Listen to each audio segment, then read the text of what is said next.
মুস্তাফিজুর রহমানকে চেন্নাই মেগা নিলাম থেকেই কিনবে।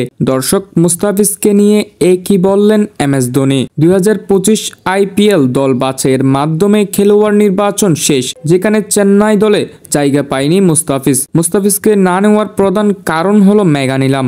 IPL নিয়ম অনুযায়ী প্রতি 3 বছর পর পর অনুষ্ঠিত হয় এই মেগা নিলামটি, যেখানে একটি দল শুধুমাত্র 4 জন খেলোয়াড়কে ধরে রেখে বাকিদের ছেড়ে দিতে হয়। ফলে চেন্নাই তাদের গুরুত্বপূর্ণ খেলোয়াড় হিসেবে ঋতুরাজ গাইকোয়াড, শিবেন দুবে, রবীন্দ্র জাদেজা ও মাতিসা পাতিরানা এই 4 জন খেলোয়াড়কে দলে অন্তর্ভুক্ত করে বাকিদের ছেড়ে দেয়। এমনকি ধোনি নিজেও এইবারের IPL থেকে নিজের নামটি তুলে নেয়। 2025 IPL এ মোট 10টি দল 4 জন করে, অর্থাৎ মোট 40 জন ছাড়া বাকি সব খেলোয়াড়কে আবারও তোলা হবে IPL এর নিলামে। ফলে একটি লম্বা সময় ধরে অনুষ্ঠিত হবে এই IPL নিলামটি এবং অধিক অর্থ ব্যয় করবে IPL ফ্র্যাঞ্চাইজিগুলো, এবং প্রতিটি দলের খেলোয়াড় শতাংশিক পরিবর্তন হয়ে যাওয়ায় এটিকে মেগা নিলাম বলা হয়। দর্শক, মুস্তাফিজ যদি আবারও নিলামে নাম দেয় তাহলে চেন্নাই তাকে আবারও কিনবে বলে জানালেন ধোনি। কারণ হিসেবে উল্লেখ করেন চিপকের মাঠকে। চেন্নাইয়ের হোম গ্রাউন্ড চিপকের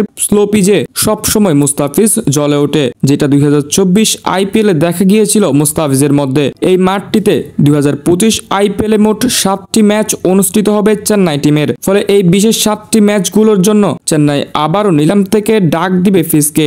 বাকি মাঠগুলোতে মুস্তাফিজ খেলবে কিনা সেটা নির্ভর করবে ওই সময়ে মুস্তাফিজের ফর্মের উপর। দর্শক, IPL যদি মেগা নিলাম না হতো তাহলে 16 জন খেলোয়াড়ের মধ্যে মুস্তাফিজের নাম থাকতো এবং সেখানে হয়তো মুস্তাফিজ আবারও নিয়মিত হয়ে খেলতে পারত।